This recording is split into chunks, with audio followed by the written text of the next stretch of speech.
Okay, now I'm back, and there's just a few beans left here. There we go. Alright, now I'm not going to use a measuring cup at all for this.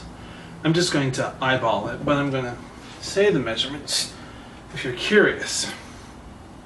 Now you're going to need ketchup. You can use fresh tomatoes. It'll give a completely different flavor. You can leave the skin on, or if you choose to take the skin off, there's different techniques. Actually none of them I haven't bothered using. I just leave the skin on. So I mean, if you're cooking something like this, the skin will cook down, it'll break down, it'll be small enough. It's not a big deal. Okay, so ketchup, about 1 cup. That's about 1 cup.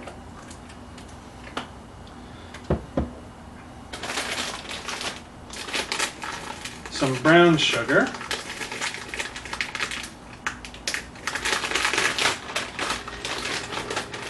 Loosely packed.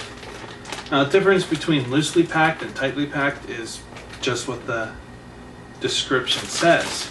Loosely, just gently put it into a measuring cup and that's it. Tightly packed, put as much as you can cram in there. So about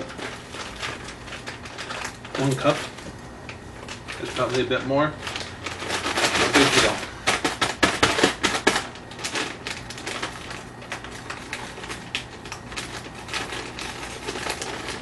This here is golden yellow sugar. Instead of what we may see as brown sugar, it has less molasses in it. Either way, you're going to want to add some molasses. Yeah, if I can open the jar. I'm just reusing an old Ruffles onion flavored dip jar. There we go. And you're going to want, molasses is very strong, and I should say, if you're unfamiliar with where molasses comes from sugar. When they process it to get white sugar, molasses is removed as a byproduct. And then how they get brown sugar is not white sugar that's less processed, it's actually white sugar with molasses added back in. So brown sugar is not healthier, so to speak, than white sugar. It's the same. The only one that's, if you will, is healthier is raw sugar or partially processed sugar. So anyways, the molasses here, you'll want to add about a tablespoon. And that's way more than a tablespoon. Oh well. Not the end of the world. I think I better write that down. Okay. And now I add some water. Sticky! I add some water to this, which I don't mind because I'm going to be cooking this for so long. The water's going to evaporate, it'll make everything tender, and it won't really affect the flavor.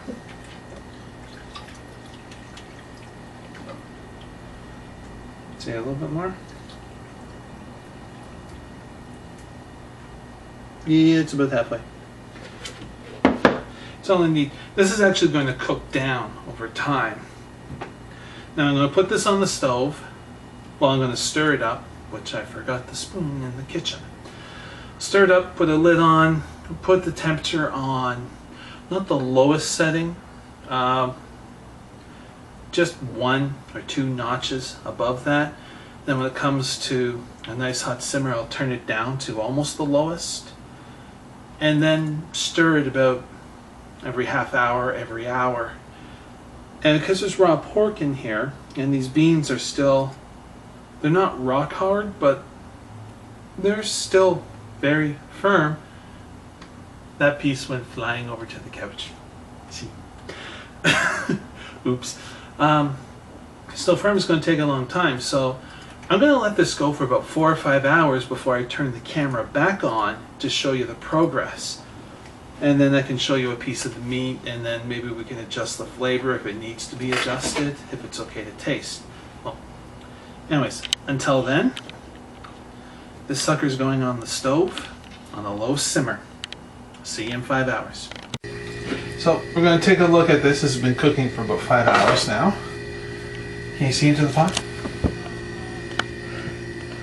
And now. No, don't do that. It's horrible camera work. That's not what it's meant for.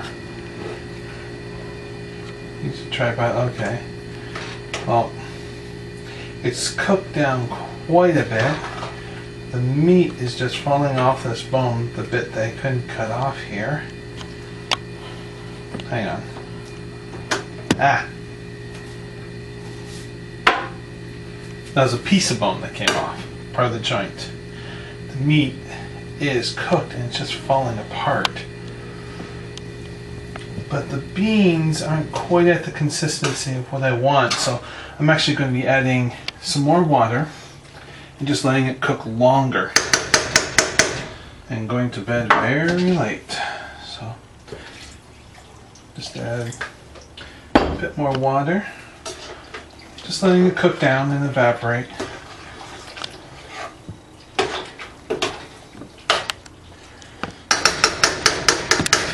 There we go. Check back in a few hours and see how it looks then. Okay, see you then.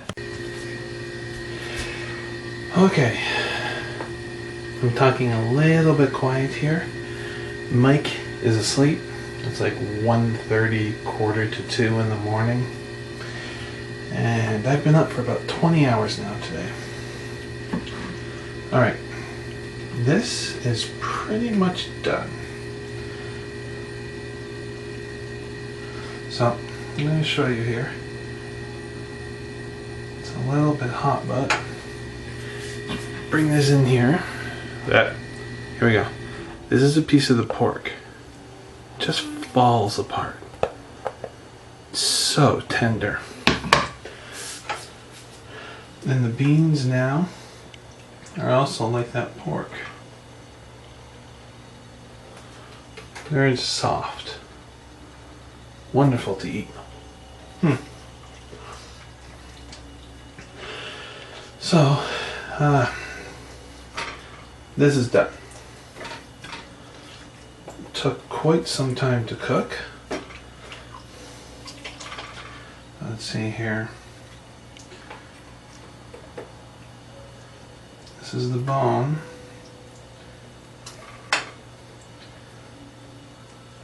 Don't want to waste any of the meat that's still on here. No, that's fat. And yes, this is still hot. Yes, I'm burning my fingers. You may ask, why are you doing that? Why are you hurting yourself?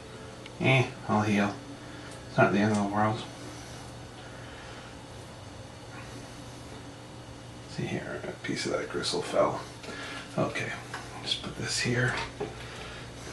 Alright.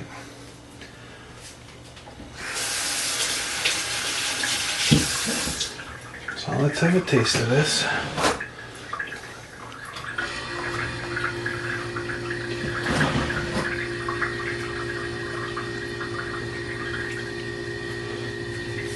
I'm trying to do all the camera work myself here.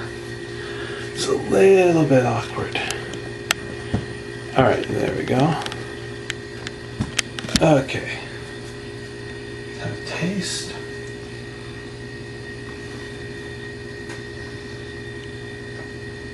Oh yeah. That's perfect. So, this is a done dish, ready to be eaten up. Maybe some pieces of toast or however. You've had it. Right now, I'm dishing up a container for Mike's lunch for work.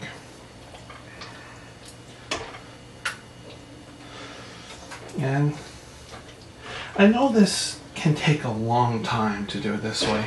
You can use canned beans. Just rinse it off. Rinse off all the liquid and stuff in the cans there. Don't use it. And it'll come out quite nice.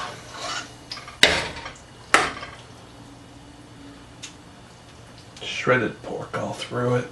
The clumps of it, it's perfect. If you have the time, if you're willing to spend the time, I highly recommend doing this. Now, without any fanfare, I'm going to bed and collapsing. I hope you'll join me next time for... I have no idea what order I'm uploading these. 3? Yeah, 3. 3 recipes I did this weekend. So, if this is the last one on the list, I have no idea what the heck I'm going to cook next. I'll see you later. Bye.